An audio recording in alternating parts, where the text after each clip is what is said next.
that was your transitional position back into politics?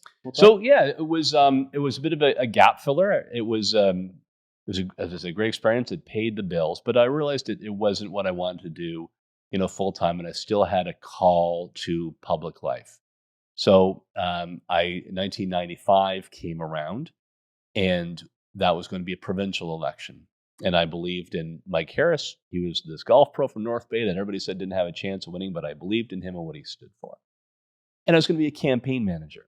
And then I would impress people by being a good campaign manager and then get hired as a staffer. I'd try to stand out. I didn't know anybody, put my head up, volunteer, and then hopefully get a job at Queen's Park because I thought he was going to win.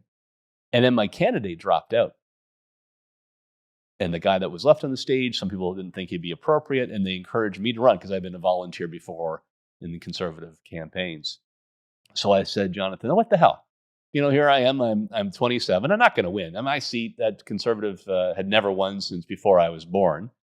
But my goal was to say, I'm here. I'm here for the party. I'll take the loss and then get a job as a policy advisor. So I said, what the hell? So I ran, worked hard, signed up a lot of people, won the nomination, was in the campaign, and did my best, knocked on all the doors. We were a little bit disorganized. We were a bit scattered as a campaign, and thought, okay, I'll impress people. I'll get to know people. I'll get a job after.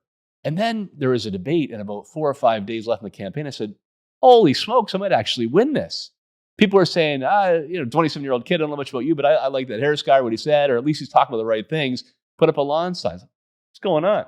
So one guy, Lester Vesterfelt, one of my volunteers, I think been campaigning, Lester was in his 80. I think been campaigning since the days of OREA, right? Believed I was going to win. I thought I might win. Nobody else did. And on election night, I can still see this in my mind. I went to thanked our volunteers at the polling stations. I popped by Wendy's, ate Wendy's in the car on the way back to the campaign office. And I hear on the radio that Tim Hudak has a lead in this race. I walk in, my volunteers all cheer and scream, and I won in a squeaker by about 1,200 votes, 3-way split. And the rest, well, was history. That's, well, as Woody Allen said, right? 90% of life is showing up. I showed up. Did it, visioned it, tried your best, and boom. And now path is started. You asked me a second ago if I would have, based on the high talk, why am I not in politics? And it's interesting because when I was a young lawyer and I just finished law school, many people finish law school, don't necessarily go on in law. And I can tell you that my first office ever as an articling student, I sat in there, it turned out to be a converted broom closet. So I'm on Bay Street. Everybody gets their assigned offices. I walk into my office, and my office is about the size of this chair. Literally, like you walk in, and you have to squeeze past the bookcase and squeeze into the desk. Love it. There's no windows. All I see is the back of the kitchen where they're taking out the dishes. That's all you can see from the office. And I'm looking there my first day, and I said to myself, "This is not what I signed up for. This is not as glamorous as LA law. I don't know if I want to do this." And the walls felt like they were caving in on me. Yeah. And the two professions that I thought about, if I'm not going to be a lawyer, what am I going to be? I thought rabbi or politician. Okay. I chose neither of them. And for my own life, it's interesting. Maybe I'll feel differently in the future. The one thing I said to myself is, remember this. When you're a rabbi, you're any kind of clergy, you are the clergy 24/7. True. That is now your day. I'm no longer Jonathan. You can't take the uniform off. Never. Ever. Never. And I would say politician is the same. Once you choose to devote your life to public service, you are the politician 24/7, whatever your role is in it. And I decided that's not where I want to be. I'm a second-generation lawyer. I love real estate. My dad was a real estate lawyer. He died when I was 10, and nobody else followed in his footsteps. And I said, I'm going to be the real estate lawyer. I'm going to follow in his footsteps, and I'm going to do this. And I've always been around real estate. I love real estate. It was the most unsexy part in law school and bar school. I got the third highest mark in bar ads in the real estate section. I said, real estate is for me. There you go. So I said to myself, maybe it's not at the end of the day. Maybe I don't want to be on Bay Street. Maybe I want to be a different size firm. Maybe who knows what it is. But I will find the way in it. But I do love what I do, and I stuck with it. And I'm glad I did. But I thought about those other professions, and I said to myself, I think I could be good at those. I like helping people, but maybe I'm going to help people this way. But I don't know if I want to lose my identity. And so that being said, you gave a significant portion of your awake years from the time on this earth to public service. And did that happily, I'm sure, with a smile on your face, different positions. Like looking through, I made the listing as far as leader of Ontario PC party, minister of different roles, MPP, like over 21 years Yeah. in it. And one of the first things I think about is we could talk about all the accomplishments and where you've been at, but I'm starting at the ending point. How do you leave at that point? You're still so young, you're so vibrant, there's so many more things that can be done. How difficult was it to walk away at that point? It was not. And I'm glad I made the choice when I did. I left off there when I won that squeaker in 1995. And then I, worked my tail off at that point in time. Tried to go to every opening, including envelope openings, goes the old joke, keep track of people I helped out. The next election I won, I think, with 51% of the vote. I had some boundary changes that helped, but won 5 elections after that in Niagara and parts of Hamilton. When it was a tremendous honor to be leader of the Ontario PC party, leader of the official opposition, to test your skills in that stage, to fight for what you believe in, to tell people honestly, and that's some of the things I talked about were controversial, but they were the right things to do. How you wanted to lead the province to a better place. I got close. I didn't win, but it was time to move on. And when you can control your own exit like that, that's an awesome power in life to decide when you need to walk off the stage. There are too many people in politics, in sports, in celebrity culture, I guess, or in business that stay on the stage a little too long. It was time to go. I had a good run, and try something else. It's funny how, again, we talk about how so many of us are interrelated and we have conversations, we meet people and they touch us for a reason. I interviewed yesterday Fred Clare, who was the GM of the Dodgers back in 1988 Oh, when they won the World wow. Series. There we go.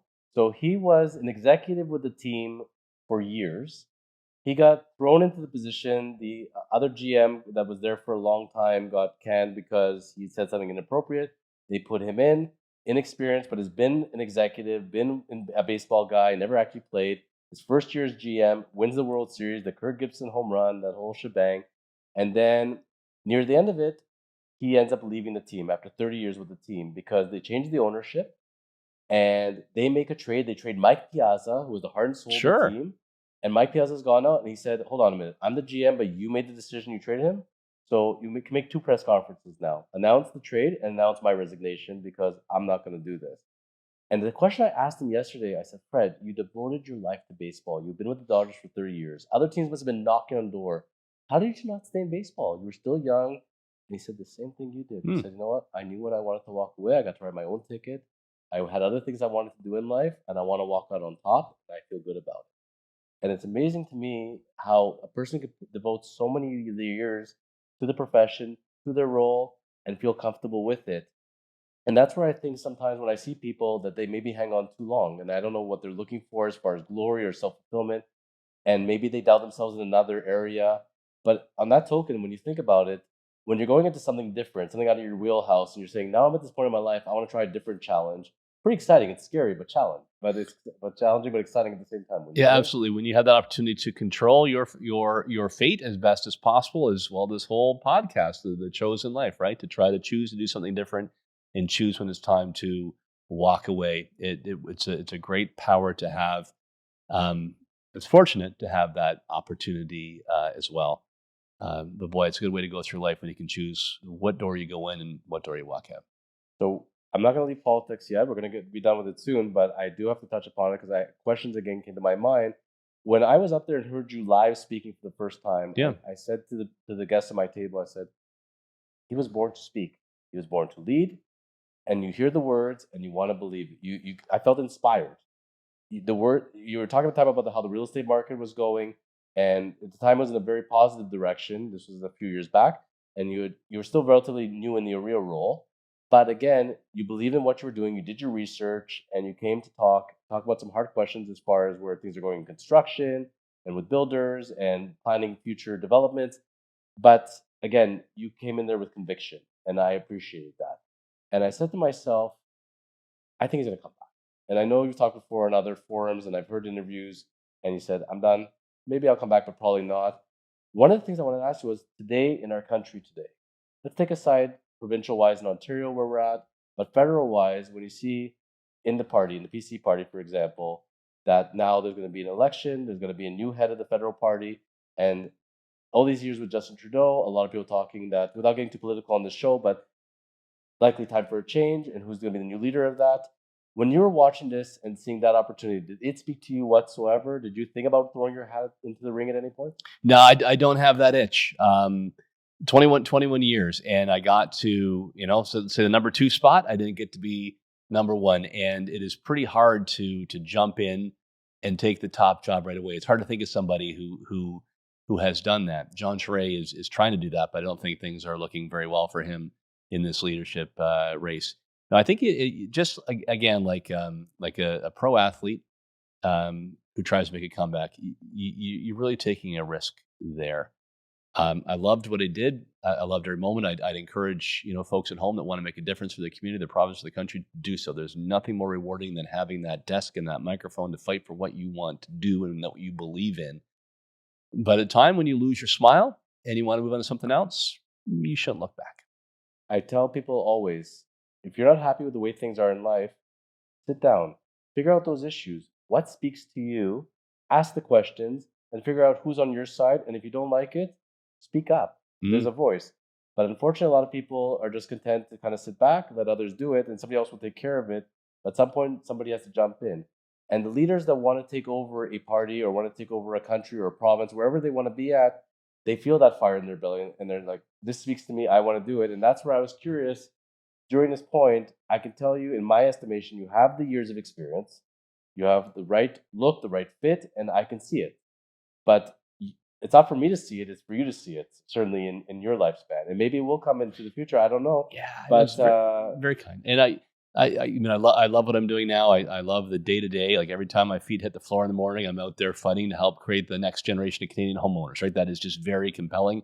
And to confess, I also like it that I have weekends now to spend time with my daughters and my wife. And politics, you can bring them along, but man, you are doing the barbecue circuit, the ribbon cuttings and all that kind of stuff. You really have to have the fire in your belly, Jonathan, as you said correctly, and also the willingness to put pretty much everything on the line, including your family's time, to get over the top.